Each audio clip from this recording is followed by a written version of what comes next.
News at 6।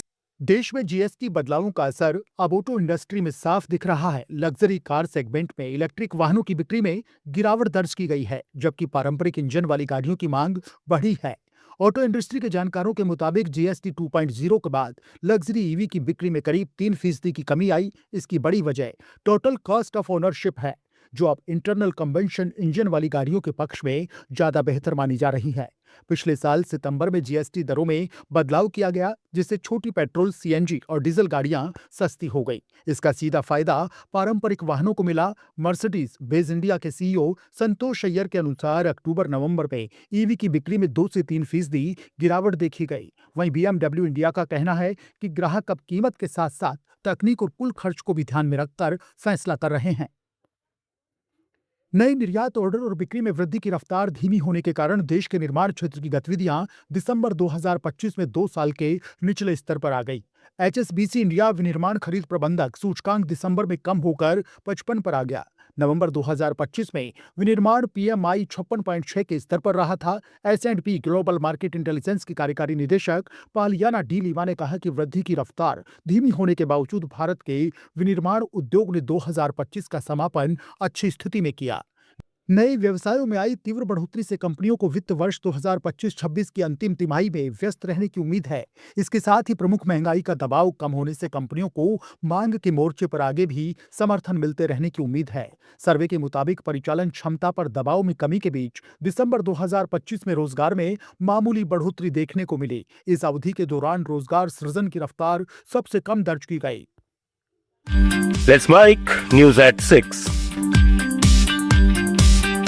Mumbai के पास पनवेल में Adani logistics ने 28 साल के लिए बड़ा वेयरहाउस एवेन्यू सुपरमार्ट्स को लीज पर दिया है। इस डील के तहत रिटेलर को 66,250 वर्ग फुट की जगह मिलेगी और शुरुआत में हर महीने 20,20,000 रुपए किराया देना होगा। डील पर 24 दिसंबर को मोहर लगी और 1,21,00,000 रुपए की सिक्योरिटी डिपॉजिट जमा की गई।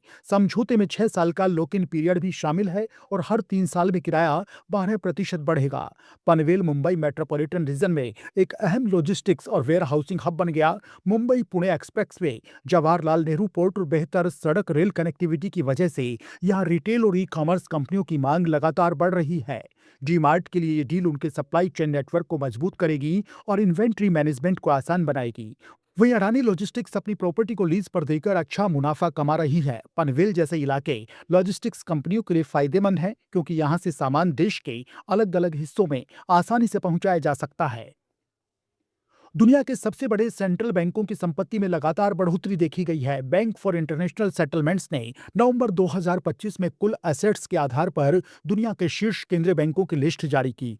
पहले नंबर पर है यूरोपीय सेंट्रल बैंक, जिसके पास 7.13 ट्रिलियन डॉलर की संपत्ति है। इसके बाद People's Bank of China 6.62 trillion dollar के साथ दूसरे और अमेरिका का फेडरल रिजर्व 6.59 ट्रिलियन डॉलर के साथ तीसरे स्थान पर है।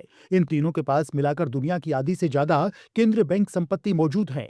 Bank of Japan, Swiss national bank और बैंक ऑफ इंग्लैंड भी शीर्ष 6 में शामिल है। विकसित अर्थव्यवस्थाओं के सेंट्रल बैंक सूची में हावी हैं, लेकिन इमर्जिंग मार्केट भी तेजी से प्रगति कर रहे हैं। भारतीय रिजर्व बैंक 911.4 अरब डॉलर के साथ 7वें नंबर पर है, जबकि ब्राजील 898.2 अरब डॉलर के साथ 8वें स्थान पर है। ये लिस्ट वैश्विक वित्तीय स्थिति पर बड़े केंद्रीय बैंकों के नियंत्रण को स्पष्ट रूप से दिखाती है।